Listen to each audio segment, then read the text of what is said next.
অভিনন্দন আমাদের বাংলাদেশ টিমকে এই বিজয়ের মাসে আমাদেরকে তো চমৎকার একটা বিজয় এনে দেওয়ার জন্য ওয়েস্ট ইন্ডিজের সাথে।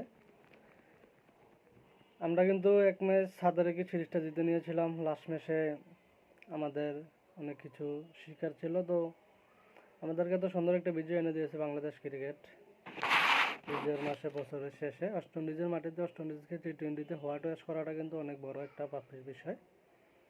ওয়েস্ট ইন্ডিজ কিন্তু বিশ্বমানের টি-20 একটা দল, তাদেরকে আমরা তাদের মাটিতে হোয়াইট ওয়াশ করেছি। এখন কি অনেক দিন পরে অনেক সুন্দর একটা ইনিংস দেখতে পেরেছি বাংলাদেশ টিমের কাছ থেকে। আমাদের বাংলাদেশ প্রথম পাওয়ার প্লেটা কিন্তু অনেক সুন্দর খেলেছিল।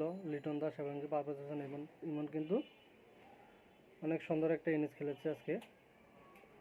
আমাদের লিটন দাস কিন্তু অফ ফর্মে থাকায় আজকে ভেবেছিলাম লাস্ট ম্যাচটাতে নেই, তার খেলাটা দেখাবে আমাদেরকে, কিন্তু আজকেও তিনি ব্যর্থ হয়েছেন।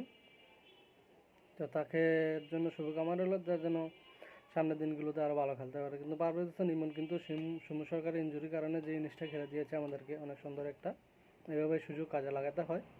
আর আমাদের লাস্টের দিকে কিন্তু জাকির আর শামীমের যে রান আউটটা হয়েছিল, ওই সময় ভেবেছিলাম রানটা আমাদের এই 100-150-এর ভিতরে থেকে যাবে, কিন্তু না।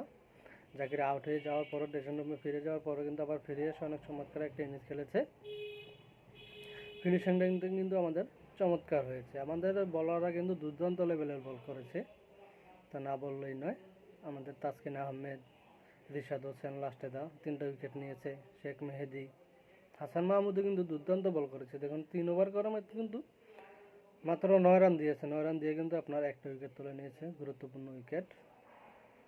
তো সবাই আমাদের বাংলাদেশ টিমকে সাপোর্ট করবেন, সবাই বাংলাদেশে খেলা দেখবেন। বাংলাদেশের ক্রিকেটটা কিন্তু আমাদের আবেগের একটা জায়গা। যতই বাংলাদেশ খারাপ খেলুক, তাদেরকে আমরা সমালোচনা করি, যখন আবার ভালো খেলে আমরা কিন্তু তাদেরকে প্রশংসায় ভাসিয়ে দিই। তো সবাই বাংলাদেশের পাশে থাকবেন, বাংলাদেশের ক্রিকেটের পাশে থাকবেন। কিন্তু সারা রাত জেগে থাকার পরও সকাল 6টার দিকে খেলাটা দেখে কিন্তু 9টার দিকে ঘুমাইছি আমি বাংলাদেশ খেলাটা দেখে। বাংলাদেশের খেলা হলে কিন্তু আপনার সকল কাজ কাম ঘুম কিছু কিন্তু আসে না, শুধু খেলার দিকে নজরটা থাকে। তো সবাই বাংলাদেশ টিম সাপোর্ট করে যাবেন বিজয়ের মাসে আমাদেরকে তো সুন্দর একটা বিজয় এনে দেওয়ার জন্য। ধন্যবাদ বাংলাদেশ টিমকে।